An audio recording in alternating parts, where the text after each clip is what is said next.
I want to introduce this first panel that'll talk about careers and jobs in the golf industry. And your mics are there. I'll let you introduce each other. Chris Kolinsky was kind enough many months ago when we were putting this together to do this. Oh, I should mention, because Malachi did raise his hand, we're having a sock drive. Okay, we're having a sock drive, and so you see if you have socks, see Malachi, give it to him, and people have already been donating socks. Those will go to nonprofit groups that are providing services for the homeless in the Orlando area. Okay, Chris, go right ahead. Okay. Good morning, everybody. Thanks for attending today. We're really looking forward to speaking to you all about, the career opportunities in golf and the growth of golf since really COVID. It's been amazing. But my name is Chris Kolinsky, work for the PGA of America.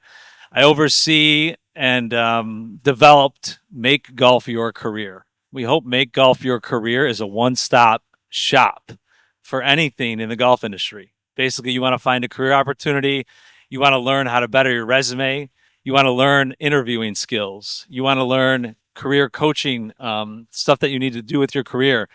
Make Golf Your Career is a one-stop shop for you to do that. You can connect with my team.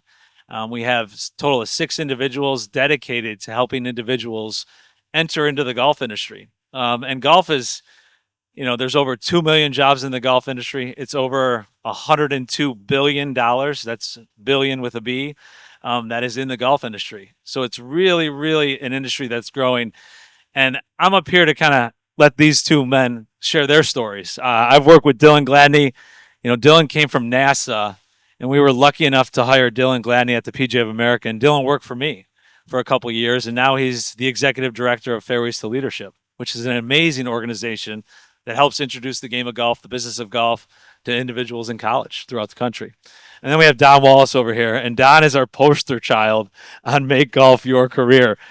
Literally, I was going to pull up the website today, but I showed Don, when you visit Make Golf Your Career, we're actually doing some work on it, but Don's face is one of the first faces that you see, because Make Golf Your Career is about driving diverse talent into the golf industry. So, we have a great group of individuals that we've worked with over the last couple of years and have really tried to showcase their stories. And Don's story is fantastic. And him and I were actually chatting before we got up on stage today.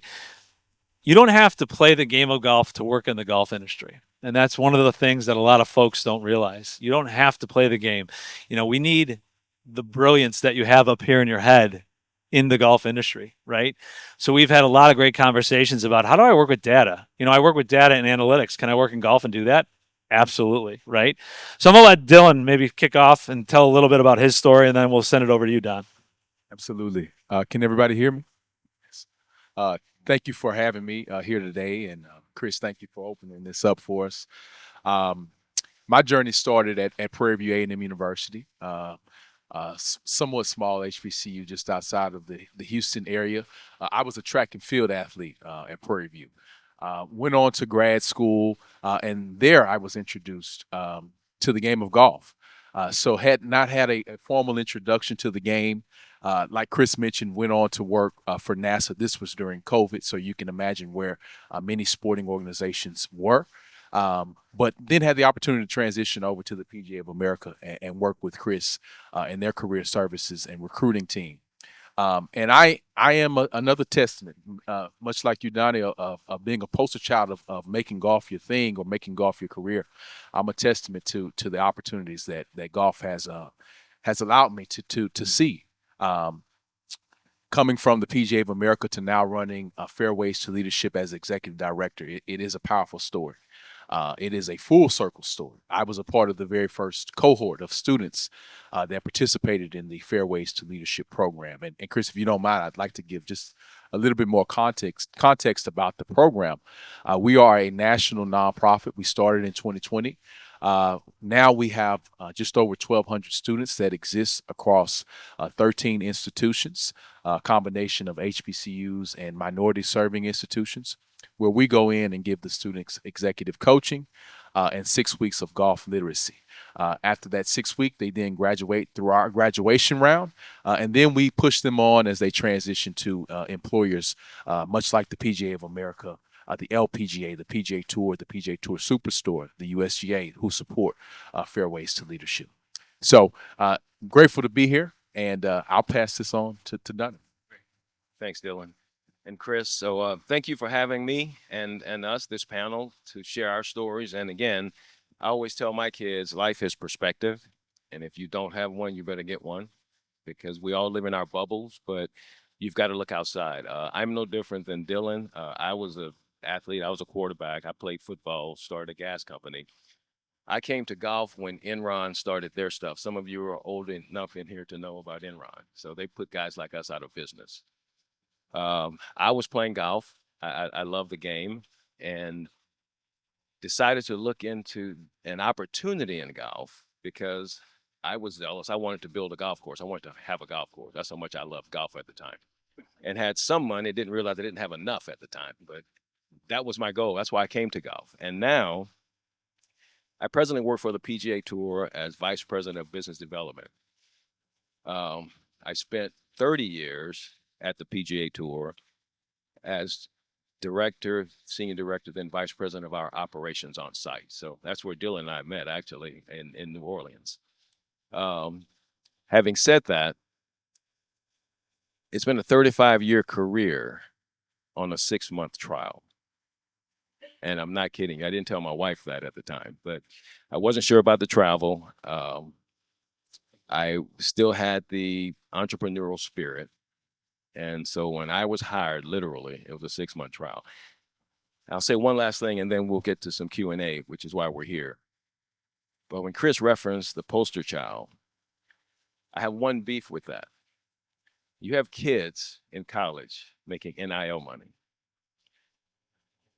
He's put me up there. I'm not getting anything. Just so just to lighten it up a bit. Yeah, Don made sure I was well aware of that this morning. And as I told him, we're going to start to really drive folks to make golf your career because we're really starting to promote it as a team. He's got a boss, Nira, at the PGA Tour. And I said, you got to go talk to Nira at the PGA Tour. So this is great. And, it's been quite a journey for us. And when we started, make golf your career, we originally thought it was going to be a lot of like green grass jobs. We're going to recruit people into green grass jobs, tell them to be head golf professionals, directors of golf, directors of instruction. But like these stories right here are exactly what we want folks to hear. And again, I've seen Dylan play golf. I would say he didn't play golf before he started working in the golf industry, but he's working on his game, which is great. So, but again, it's been really cool to see the journey and to see the game grow amongst everything that's gone on. And since COVID, I mean, today is a prime example. The lines that you saw today, I've never seen so many people here. We have a Make Golf Your Career room that used to be on the main floor. It is now at the exact other end, right? And I know this expo was a little bit upstairs last year, right? There's just so many things and so much going on in the golf industry that we don't have the space in this giant building, which is pretty neat to see. So we do want this to open up. We have about 10 minutes left. We wanted to make sure that you're well aware of all the opportunities that exist, where you can go to get assistance. Again, Make Golf Your Career. It's the one-stop shop that you can go to get assistance, have your questions answered. Read some articles about the success stories of these individuals. Really kind of answer the questions that you may have if you're looking for a career in golf. So I encourage all you to share that with folks in your network, right? Like some people may ask you, oh, you went to the golf show down in Orlando. What were you doing there? Well, one of the cool things that we learned about was Make Golf Your Career, right? Like tell them those stories. But we'd love to open it up for any questions that you may all have before we, allow this to get back on time, get back on schedule. We do have some other meetings that we do have to get to. But is there any questions from the audience? We want this to be interactive. Yeah, what do you have over there? Let me bring the mic to you. I'll bring it over to you.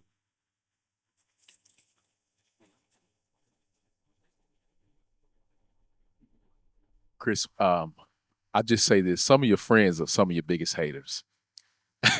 To your comment. Good morning. We have a nonprofit here in Orlando Um, good morning. We have a nonprofit here in Orlando where we work with youth ages 14 to 21. And one of the things we're doing now is introducing them to the golf world. How do we get information on careers that are offered at the PGA level so we can share it with our students so they'll be more interested in golfing even more? We're partnered with First Tee. So that is one that we're partnered with, but how do we partner with like the PGA to get more information out? Great question. We're available. Our team is remote. We have individuals located. I'm in Buffalo, New York. We have Cleveland. We have Nashville, Salt Lake City, Phoenix. So our team travels. If you and I want to connect after this event, we can exchange information. But we'll gladly come down and speak to the students. But your main resource is, again, you want to direct them to make golf your career, because they can also, individuals, parents can set up consultations with our team. We allow you to access our calendars, schedule a 15-minute call, and you can connect with our team and have all the questions answered that they may have. But we'd love to come speak to them as well. Yes. Hello. Yes. What type of businesses is the PGA looking for as far as our community goes? What type of businesses are the PGA offering?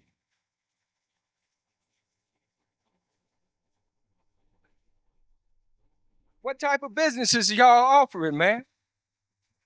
When you say This would get- businesses, I don't quite understand it. But as far as opportunities and jobs, so I'll say this: over my time at the PGA Tour, it went from I want to say they had about 185 to 200 employees, and again, it's been 30 years, but it's up to like 1,200 employees now. But in that time, as far as opportunities and jobs, there's everything now from a mailroom to a legal team to, I mean, any job that you would find at Chevron or any of these major corporations, it's probably in-house somewhere. Now, the tour has the website. If you go to pjtour.com, they have a section called careers, and you can look, but you can also access that through Chris's group, quite frankly, and make golf your career. So the collaboration there, I think, has been amazing, quite frankly. And again, the opportunities, to answer your question from an opportunity perspective, it's pretty much all there, but it's not unlike any other opportunity. It's how you approach it, the diligence, the commitment, and it's not unlike anything else. There are no real shortcuts, so to speak, is the way I'll put it. Question over here. Good morning, Tiffany White with the Ted Rhodes Foundation.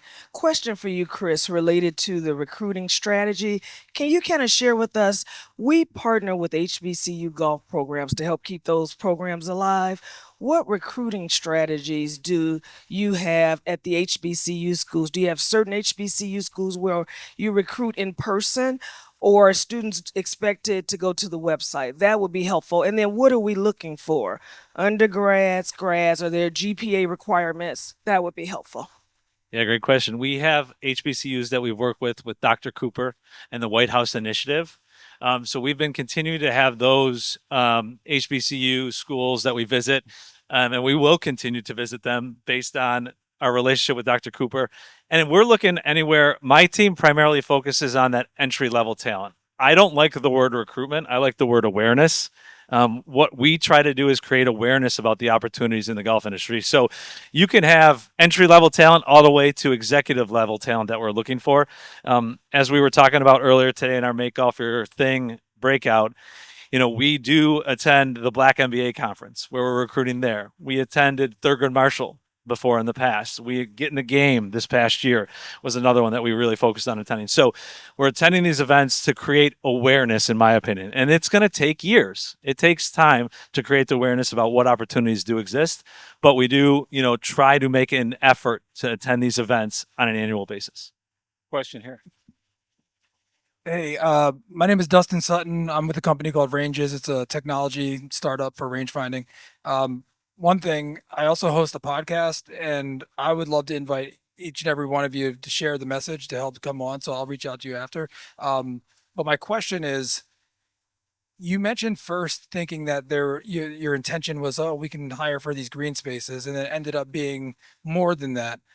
Are there any things that you're seeing now that are going to be the jobs of the future, or things that you're intentionally focusing on, whether it's AI, data, like any of those things, anything that you're excited about? I'm going to hand it to Don first.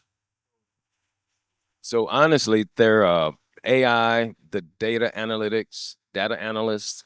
So I just to talk about it in this perspective. So I started in a department that scored the golf tournaments. Like if you're watching on television, you'll see a leaderboard come up from the broadcast partners.